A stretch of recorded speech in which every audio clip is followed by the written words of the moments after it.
Welcome, everybody, to our interview series with nature-based school founders. I am your host, Meagan Duncan, founder of Connected Kids Thrive, Positive Behaviors Guide for Nature Schools. And today we have Jenni Burks, founder of Nourished Oaks.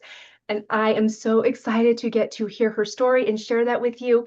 And before we dive in to all of that, I want to let you know what's coming up for you in this episode, right? That is a positive behavior strategy, letting people that we're working with, that we're talking with, know what's coming up for them. And so with Jenni, we're going to be covering four main questions. We're going to ask her what inspired her to start her program in the first place. We're going to ask her to dig into a little bit some of the challenges or behavior shifts she has overcome along her journey.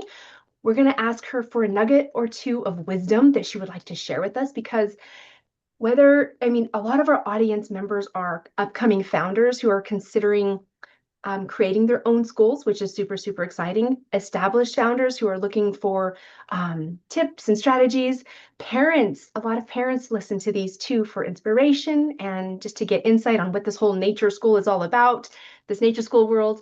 And so whatever you are in our audience, this conversation, you're going to get a lot out of it. And then the last question is her wish for you as our audience, take what her ultimate wish that you take away from this. And so with that, Jenni, please introduce yourself and we will dig in. Well, hi, thank you so much for having me on. This is really exciting. My first podcast interview ever. Oh, Yeah. So exciting. not very polished, but I live in Virginia. I am a longtime home educator. I have three adult children and one in elementary school who is my caboose. Mm, And I am passionate about taking the holistic approaches that a lot of homeschoolers used to use and applying them to our group learning times. A lot of times there's a disconnect between those two things and making our groups, homeschool groups, and encouraging other groups more accessible to kids who have a really hard time in a traditional classroom. I founded Nourished Oaks in 2023, taking it a season at a time. Um, and now it's a very diverse group of learners with different backgrounds, different neurotypes and abilities. And it's just been really amazing. that's thank you for giving us a little bit of that backstory. And then I would imagine that you are like so many of us, including me, like our kiddos are a huge piece of us jumping into this world of nature-based education, more freedom, more play. So, do you have anything you'd like to share with us about that? Um, well, yeah, but we're not jumping into the first question yet, right? No. Are we? Okay. Well, I guess so. Yeah. Because it's kind of Is instant, that because what inspired you? that is part of what inspired Yeah. me. Yeah. Yeah, it's the short answer, yeah, about what inspired me to start the group was that our youngest Mhm. has support needs and really struggles in traditional group settings.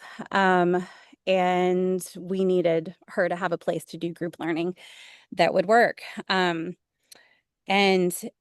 if you do you mind if I back up a little bit Oh, further and I can yes. Yes, absolutely. Go for it.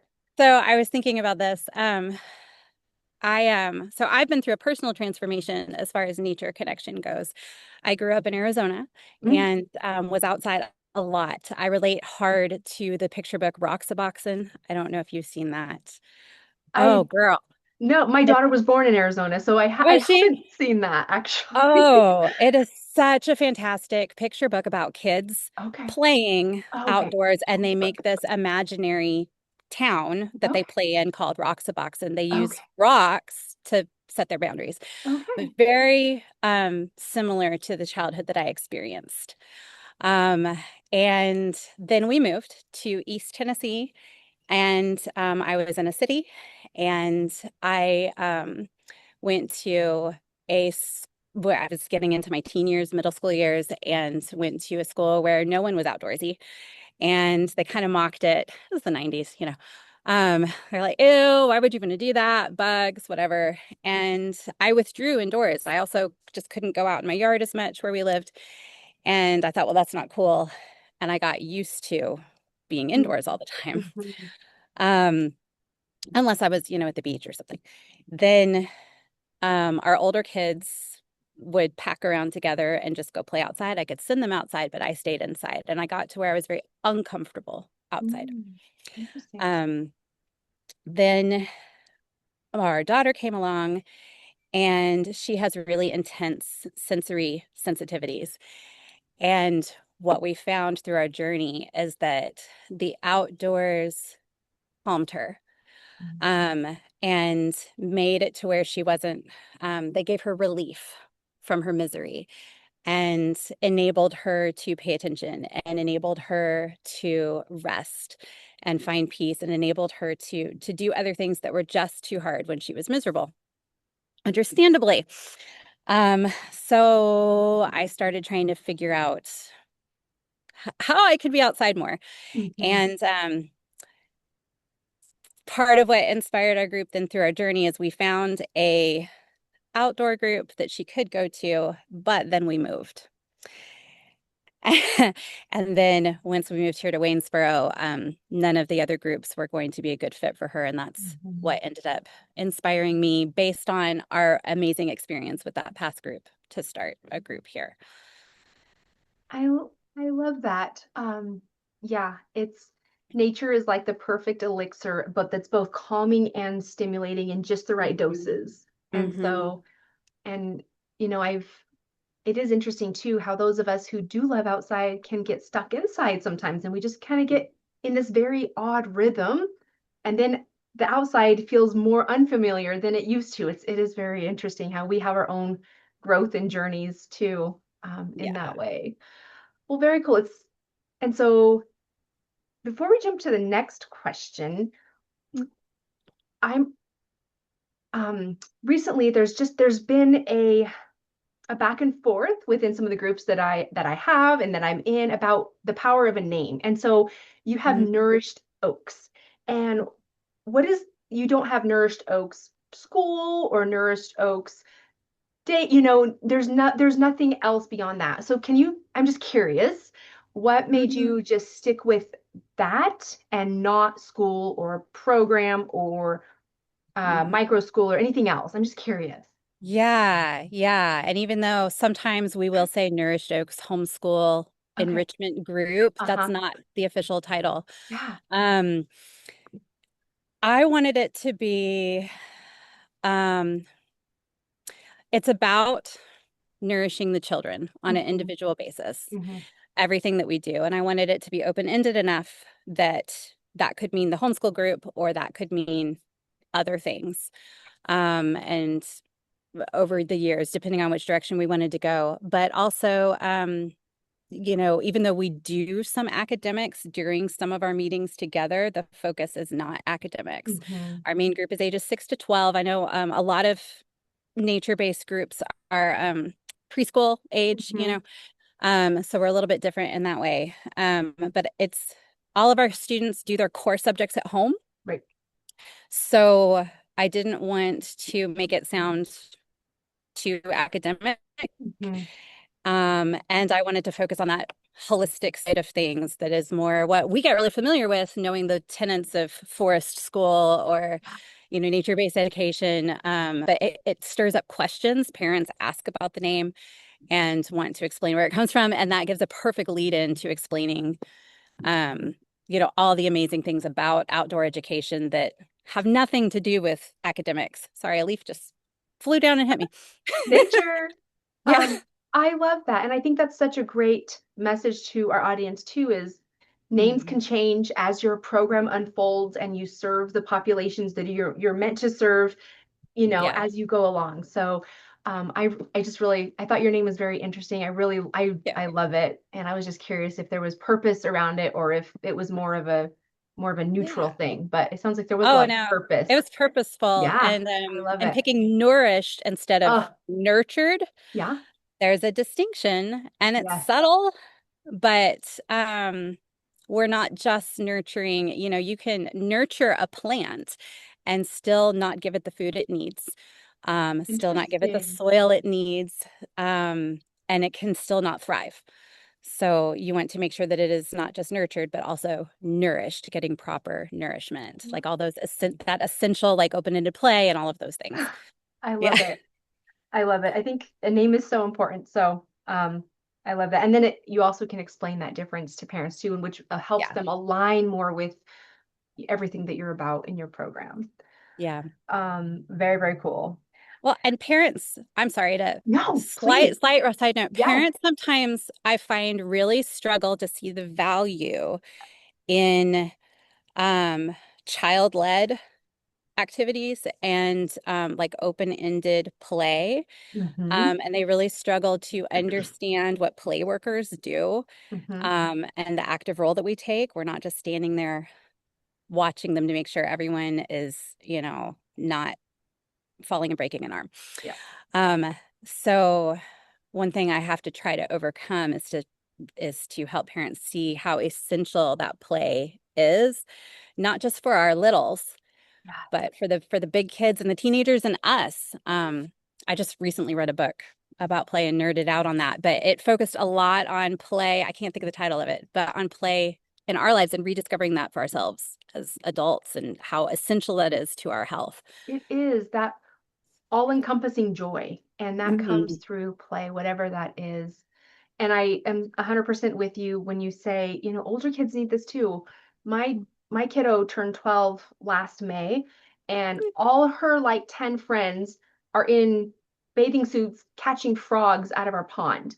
Like they want to, it was Yes. the best picture ever. Teenage girls, Love preteen that. girls catching frogs. It was, the kids want it, they need it. They just need adults to back off Yeah. and not this Yeah. kind of leads me to, if I would, someone said, why don't you give them like a treasure hunt thing to do? And I'm like, when we send kids off to look for things, they overlook the things that are naturally there. Now, there's time and place for treasure hunts for sure, but that wasn't the goal I was going for. I was going for complete, child-led, indulging.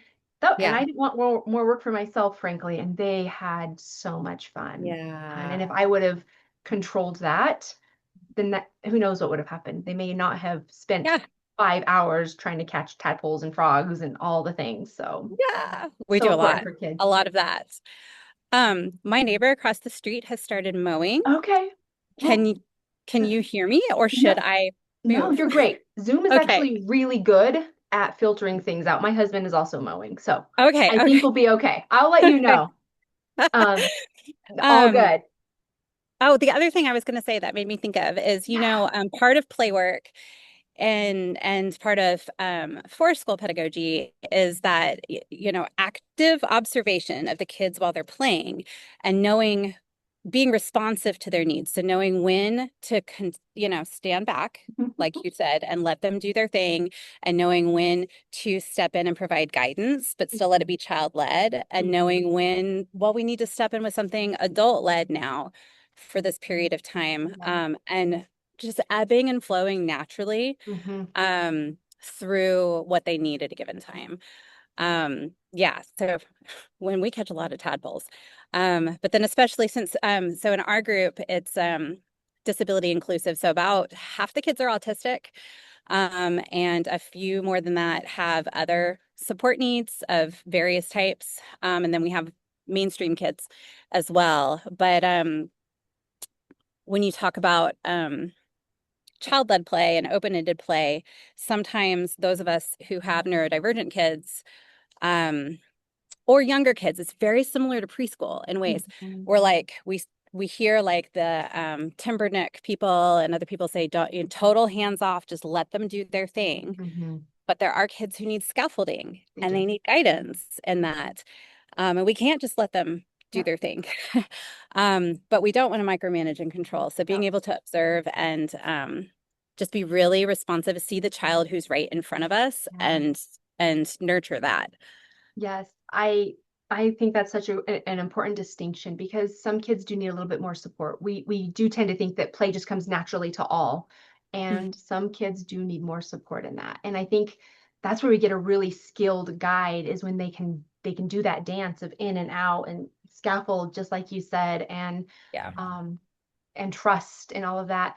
I have this new training that I just created called the Fairy Guide Ninja. And it really is helping guides kind of embody this idea of looking for opportunities for connection and also opportunities to highlight their own capabilities. Yeah, And you it's this, posted an image in the yeah, group, and I made a note. I was going to mention that. That is such a great visual representation. yes, Like, I want those materials because I need to I will give explain them that to to you. people. Yeah, and I think especially if especially if we have a guide coming into work with the kiddos with us, they want their heart's absolutely in the right place, but they can really struggle with what it looks like to be doing the best work they can do.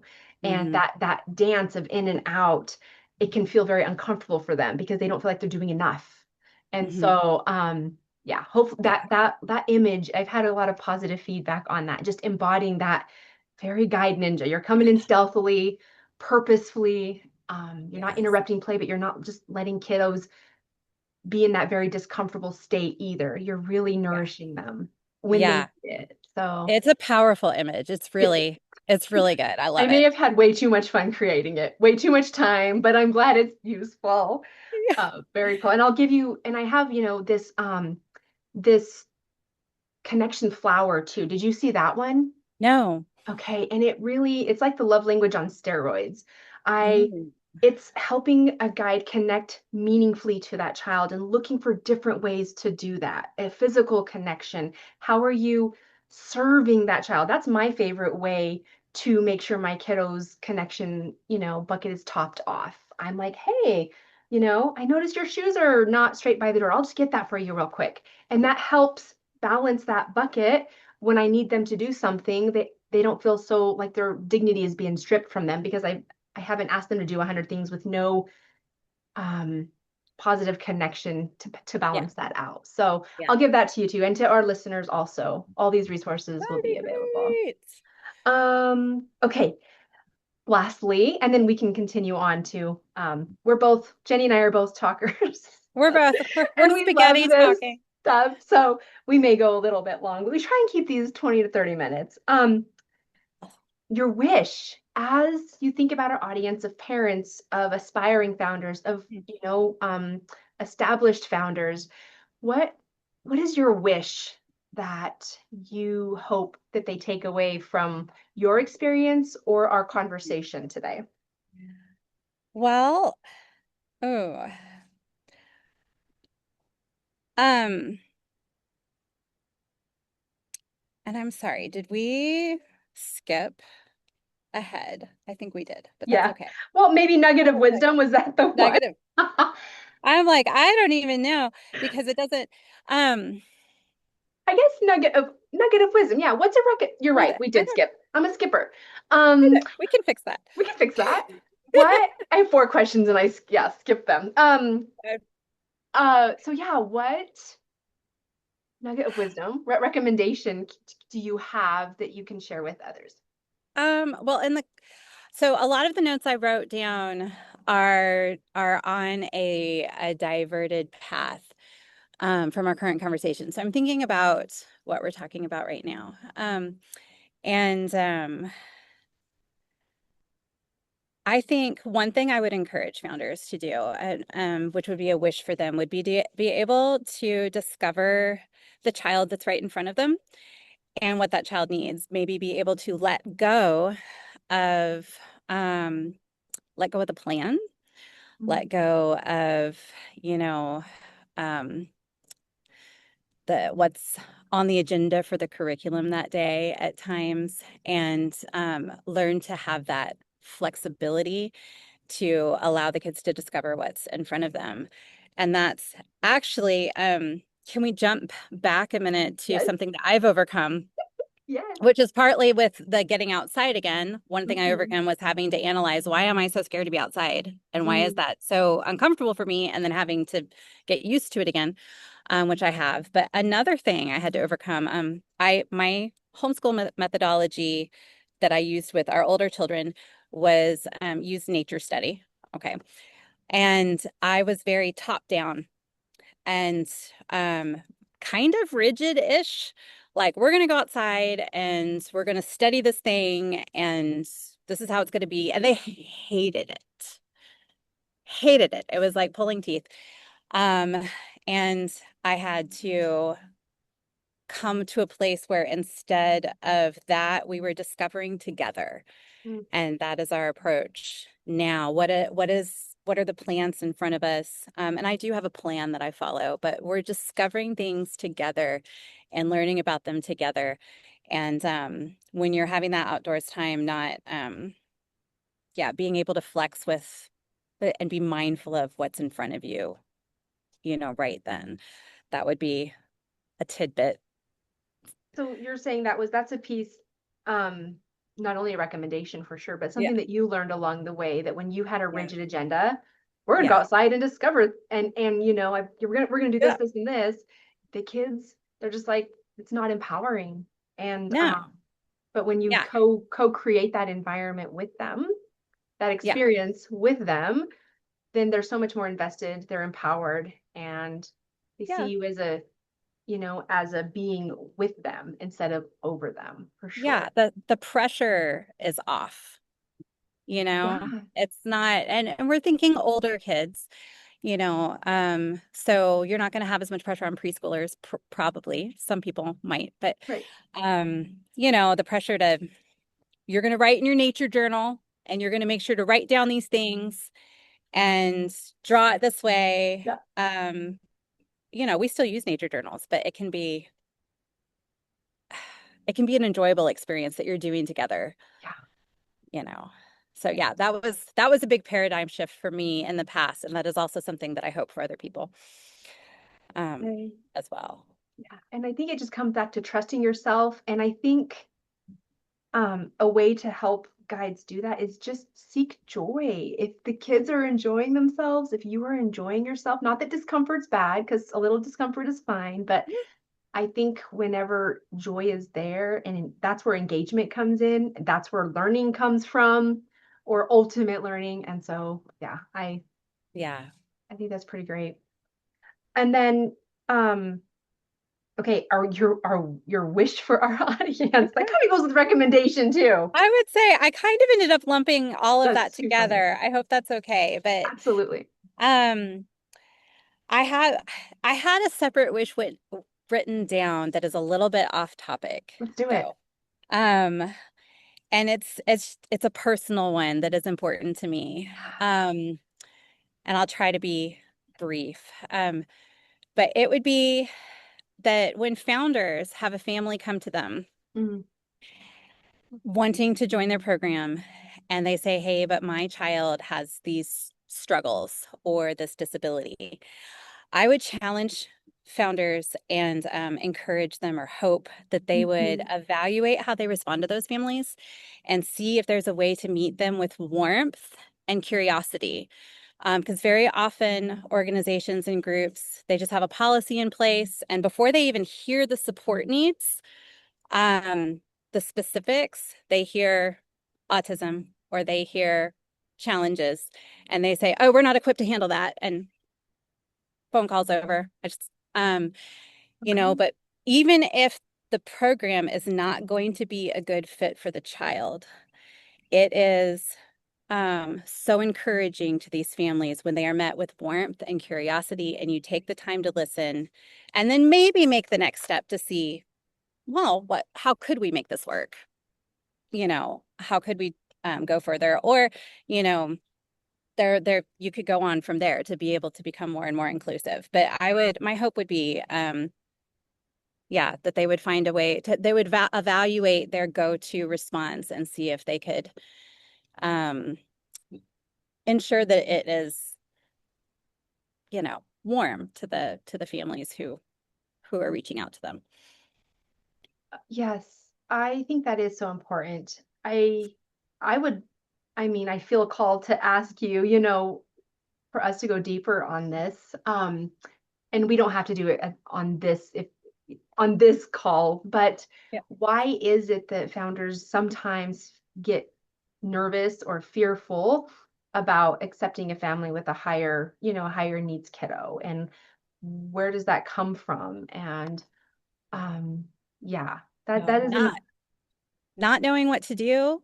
yeah, And then our mind immediately jumps to worst case scenarios. yeah. A really good example of this, I make a habit of asking leaders of different classes and things, what do you have to support kids who come in who have additional needs? And one woman who I asked that, who teaches art classes, responded with a big emotional reaction. Something obviously popped in her mind and said, well, we can't have children throwing chairs. And like, oh, okay, well, I agree. Um, I didn't ask that. What I asked was, do you have any supports in place? And clearly, I think that's a no. Mhm. Um, but we tend to jump to those stories and the news articles we've seen that are worst case scenarios and the examples of integration done poorly, where the Mhm. teachers don't know what to do, and all of the worst case scenarios. And if we can stop a minute and see it's not a false dichotomy, or it's not a dichotomy, you don't only have two choices. That's a false dichotomy. It's Right. um, there are kids that are just outside our circle who just need a little bit more support. Some schools call them the corridor kids. Um, and if we adapt an approach like what you teach about that is good for everyone, not only is it good for everyone, it makes it to where the kids who maybe couldn't do it can. Yes. Um, and that I just got Ross Greene's new book. You Mm, absolute must read. okay. Um, talking about that, that was one of the main points in the introduction was, we're slow to implement these new approaches. Um, but it's not just special treatment for the kids that need it. Like it's good for everyone. Right. Yeah. And I'm sure you've seen that in your practice. Oh yeah. Yeah. Yes, I'm a foster mom, and what I Yeah. know is the expectations that we hold, but really in the nurturing that we do and encouragement to help kiddos rise to that expectation is good for all kiddos. Mhm. My daughter, very neurotypical, thrives when we use all those approaches that we do for these other kiddos. Yeah, exactly. We like it. And we adults, we do well with a visual schedule. That's why they give us a program when we go to Exactly. events. We do well with Exactly. previewing things like you did. It's a lot of it's common courtesy. It is. And And we do it with preschoolers, and then we're like, oh no, you kids are oh, too I big for know. that. Yes, exactly. Something that I'll just quickly share because I think it's so relevant to this is what I have seen and what I have felt myself even when a guide staff whatever the guides whatever role they are is whenever they're able to take these strategies, um the front loading and just the nourishing, all these components, it is self-nourishing, it is self-care, and the amount of patience that comes from that, it's amazing. It's just it's like I have this whole upriver, middle river, downriver strategies, and when we spend Yes, time upriver, when the guides are doing those things that they know is true and best for children, the yes. patience, the understanding, their willingness to have grace, it all just increases. It's really, really amazing. It is. It is. And I think you said self-nourishing, and that, yes, it is very self-nourishing. It is. And then also like Dr. Green talks about, and Greg Santucci, the occupational therapist, his online stuff is great. That's your upstream, downstream thing is very similar to their don't be late, be early. All Yeah. those things are preventative. If we just Yes. set up the right system Mm-hmm. and do things a certain way, you don't have the problems that you have to Yeah. react to. Yes. If you do, then you're late. Right. And I think problem solving is such an important piece for these kiddos, these, natures for kiddos to get to do. But when we serve them well upstream, when they have a good problem to solve, they have the grit and capability and the stamina to get through the important stuff when they're nourished well upstream. Yes. So, Yes. exactly. Yes. Amazing. Um, before I before I invite you to share how everyone can reach out to you to find more about what you do, is there anything else you would like to add that we haven't covered? Oh, I don't know. I think we covered, Okay. just glancing at my notes, most of it. And thank you for being flexible with my spaghetti. talking. We were jumping around a Absolutely. little bit. All good. And then we can definitely schedule another one of these if you're like, okay, I have That would more be fun. things I want to talk about. So, thank you, Jenni, for sharing everything you did. And so please, yeah, tell our audience how they can reach out to you, what services you offer. Yeah. We have so nourishedOaks.com is my website. And we have a Facebook page, Instagram page. I'm not really active on social media because I'm in the rural world most of the time, and we don't post identifiable photos of the kids. I very rarely post any. Um, but I am there and I am responsive to messages. We also have a Facebook group for people who are local and want to get together for park days and meetups. Um, on my website, well, our groups, we have a homeschool group for ages 6 to 12. We are starting a TOTS group for that's parent-child together for 19 months through age 6 coming this fall. And we have an art club that we have use a choice-based art approach, which is not nature-based, that is indoors. Mhm. And then there is a tab on my website. I think it just says resources. Oh my gosh, I should know this. Oh, and we have one that says expand your circle. So if people are interested in getting on the path to expand their circle, I posted some things. I've just put putted. Love it. Clearly, I'm getting tired here. I compiled some links and things there because other people were reaching out for them, reaching out to me asking about them, but about increasing the inclusion of your group. So if anybody wants to read more about that, it's not fancy, but there are some links. That's amazing. Thank you. And everyone listening, I encourage you, go check out her school, like, follow. It helps her, it Mhm. helps the algorithm, it helps people see her school in her area. And so that's a part of being sustainable is people knowing about us. So please definitely support in any way you can and get those resources, especially if you have a nature school, because a lot of nature schools we do this because that way we can be inclusive. And then when it really comes down to it, it can be a little scary. So, Yeah. yeah, really, really digging in and what was our why to begin with, and finding our guides, you that can support us in the way that we need when we're having, some barriers or some feelings about that. So very, very cool. And then everybody, what I do is I support nature schools, homeschool programs with that behavior piece. What founders have created is amazing. And I don't come over and take that away or anything. I just come in and see some things around the edges and we fix a few things, we add in a few things, and then that upriver stuff, middle river stuff, so that we can, downriver, we can avoid a lot more. And then whenever that repair needs to happen, we can do that in a really nourishing way also. So, and you can reach out to me at connectedkidsthrive.com. And so, yes, thank you for coming. Thank And you. I appreciate that. Thank you, audience, for listening. If you are interested in being featured in our series, reach out to me and we will share your story too. And with that, we will wave goodbye.